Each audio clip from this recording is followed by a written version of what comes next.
To pay tribute to the freedom fighter Kiang Nangbah, the Confederation of Meghalaya Social Organization Comso organized a peace rally today evening from Polytechnic Maulai to Motpran in Yodo.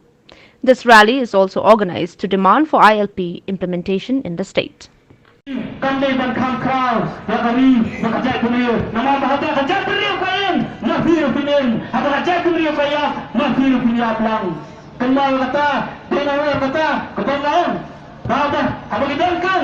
Ini kami buat bekerja beliau. Dan ini sekat. Bagaimana? Nama aku mengira tentang kami ketika jiwa.